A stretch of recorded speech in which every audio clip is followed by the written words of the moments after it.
साथियों नमस्कार। कैसे हैं आप सब लोग।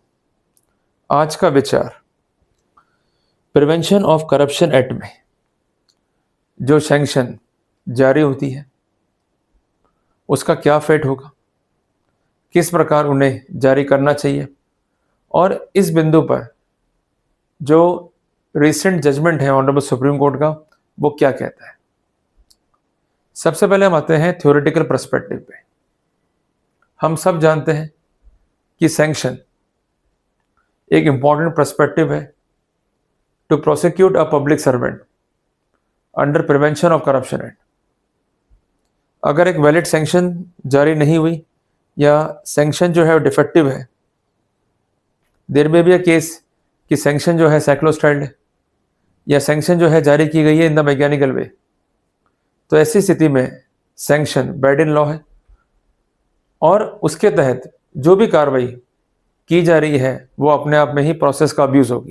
Section 19 prevention of corruption act का बात करता है सैंक्शन। जब कभी भी लोक सेवक पे ये चार्ज है कि उसने वॉयलेशन किया है धारा 7 का या धारा 11 का या धारा 13 का या धारा 15 का, ये धाराएं जुड़ी हुई है प्रिवेंशन ऑफ करप्शन एक्ट से, तो ऐसी स्थिति में प्रसंज्ञान लेने से पहले कोर्ट का यह दायित्व है टू अश्योर कि प्रोसिक्यूशन सफल रहा है to submit a valid sanction.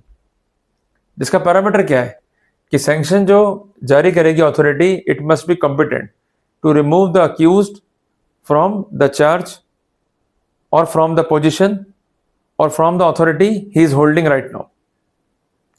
अगर इस तरह के पैरामीटर्स को फॉलो नहीं किया गया है तो सैंक्शन अपने आप में इलीगल होगा। और ये मैं नहीं कहता, इस बात को अप्रूव करता है इवन ऑनरेबल सुप्रीम कोर्ट। एक महत्वपूर्ण जजमेंट है जिसका SLP नंबर है, आप नोट डाउन कर लीजिए, SLP क्रिमिनल 12708/2023। जजमेंट का टाइटल है शिवेंद्र नाथ वर्मा बनाम यूनियन ऑफ इंडिया।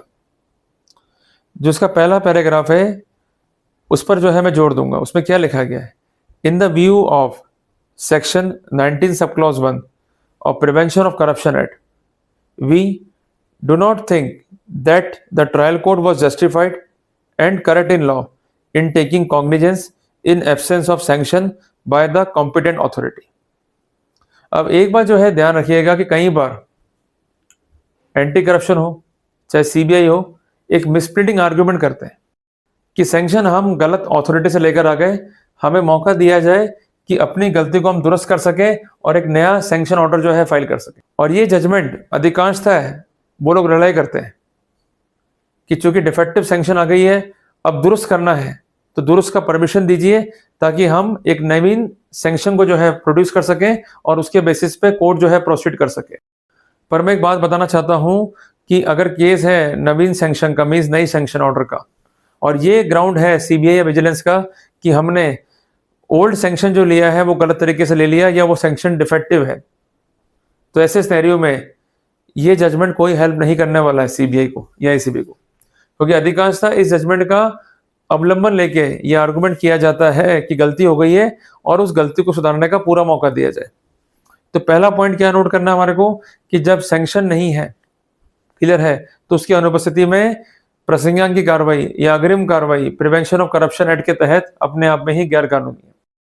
दूसरी इंपॉर्टेंट बात यह है कि इस परिस्थिति को देखते हुए कोर्ट ने जो कंसर्न पिटिशनर था उसकी हद तक जो प्रसंज्ञान का आदेश था या जो कार्रवाई थी उसको निरस्त करने के आदेश दे दिए।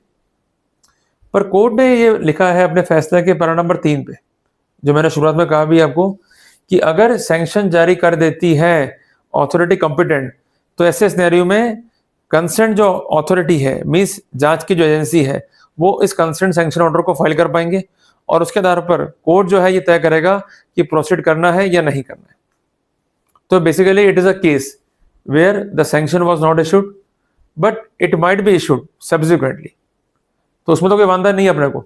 पर जब सैंक्शन जारी हो गई ऑलरेडी और वो डिफेक्टिव है, तो इस जजमेंट का सहारा लेकर के नई सैंक्शन को प्रस्तुत नहीं कर सकते। क्लियर बात है। नई सैंक्शन रिकॉर्ड पर कब आएगी, जब पूर्व में कोई सैंक्शन नहीं है पर सैंक्शन ऑलरेडी है जो कि डिफेक्टिव है, उसको क्योर नहीं कर सकते, सैंक्शन रिफ्यूज हो गई, तो सेम मटेरियल पे नई सैंक्शन भी जारी नहीं कर सकते। The said judgment could not help CBI और विजिलेंस इन दैट पर्सपेक्टिव। तो इसमें कोर्ट ने लिखा कि हम ये अपील को अलाउ करते हैं, बट अगर सैंक्शन रिकॉर्ड पर आ गई तो ऐसे सिनेरियो के अंदर ट्रायल कोर्ट कॉम्पिटेंट होगा to proceed in accordance with the scenarios available. तो मैं उम्मीद करता हूं कि ये महत्वपूर्ण जजमेंट मैंने आपको कन्वे किया। जब कभी भी आप ट्रबल में हैं और इस फैसले पर रिलाई किया जा रहा है, then definitely you could make a hit. घबराने का नहीं है, हमारे अधिकार है, हम लेके रहेंगे। और इसलिए बार बार मैं कहता हूं कि you must acquaint with the legal position also, ताकि जब कभी भी आप लॉ को पढ़ रहे हो तो उसमें कोई भी कन्फ्यूजन ना रहे और उस लॉ को हम इफेक्टिवली फैक्ट्स पे अप्लाई करके रिलीफ को जो है ऑब्टेन कर सके। क्लियर है? जल्दी मिलेंगे फिर अपन एक नए टॉपिक के साथ। टिल देन, जय हिंद, जय भारत।